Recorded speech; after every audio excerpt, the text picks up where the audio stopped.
subscribe my channel and press the bell icon.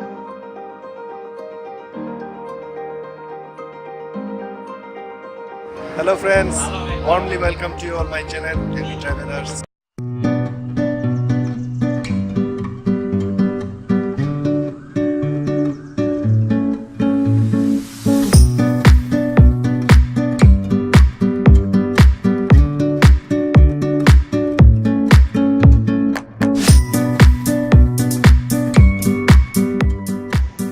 Friends, today we're going to explore one of the biggest palace in Asia, Istana Negara, Kuala Lumpur.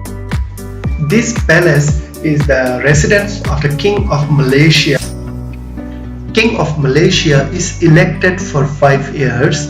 The election process, Malaysia have 13 states, 9 states ruled by the royal rulers and other 4 states ruled by the governors.